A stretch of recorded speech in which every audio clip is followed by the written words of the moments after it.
Yeah, like right behind us? Yep. Hotel traffic, Cessna heading to your right there. Correcting now for the north parallel. Yep, I got him.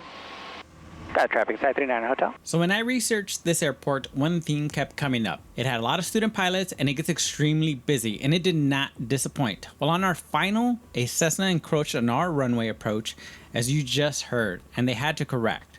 So that was our official welcome as we head back down to Central Oregon with a multi-night stop at Hillsboro Airport.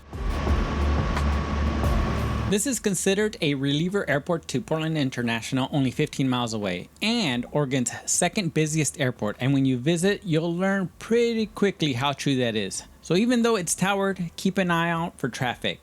What we didn't show was that on right downwind, we were flying near formation with traffic about 200 feet below and to the left of us. So don't forget, your PIC and safety is always in your hands.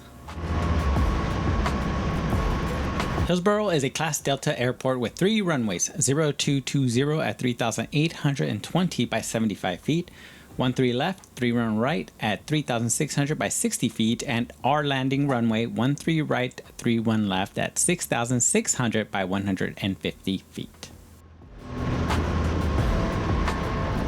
Besides student traffic, there's also a lot of private jet traffic, especially with 2 huge companies having a big presence here in Hillsboro, Nike and Intel. There are instrument approaches that include both RNAV and ILS because, again, this is the Pacific Northwest, so weather is unpredictable.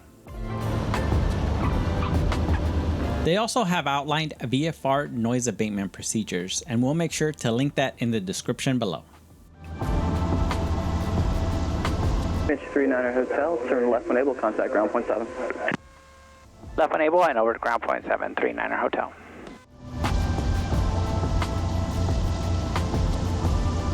So after a couple of phone calls, we found that they do have transient parking on the southwest portion of the airport with tie downs. It's close to the fuel island.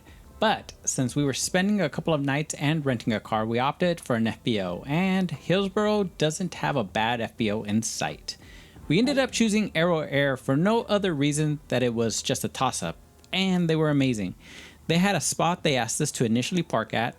They literally pulled out a red carpet, and I mean literally, there was an actual red carpet on the ground as we exited the plane, and they drove our car rental plane side. Now, we don't always know when an FBO will bring the rental plane side, but when they do, it's such a nice touch. Hillsboro ground Aero 1939 Hotel, clear of 31 left for Aero Air. Aero 1939 Hotel, Hillsboro ground, taxi via Alpha 5.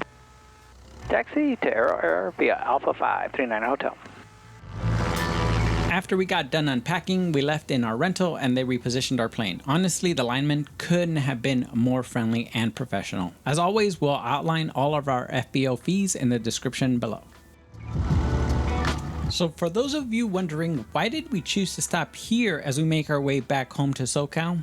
Well, it was because it was the easiest airport to get a car rental and a hotel since we were spending a couple of nights, so we could drive to McMinnville, the home of the Spruce Goose at the Evergreen Museum. Now, there is literally an airport across a major highway in McMinnville from the museum, but there's no shuttle, so you either have to call a taxi or pray an Uber is there.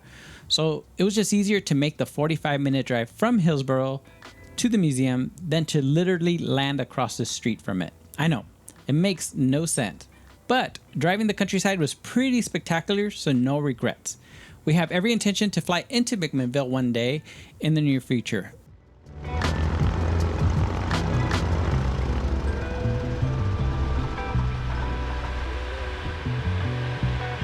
So in summary, there is a lot of student traffic, so keep that situational awareness up.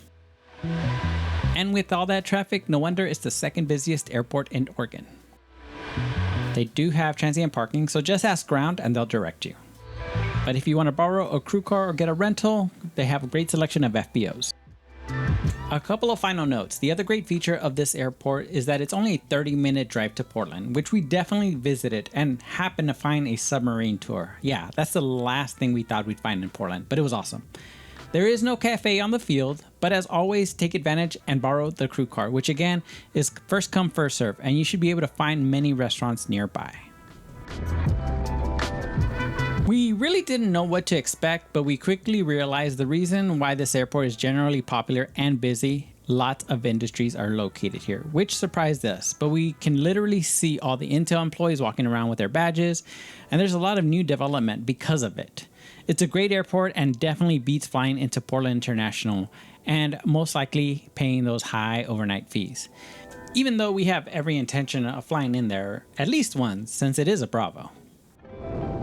You guys are all truly amazing, and I know we say this every week, but you don't know how much we appreciate all your comments with your stories, questions, or general feedback, so thank you so much. We are making our way back down, and we have one more stop next week before we head home, so until then, don't forget, go fly, go discover.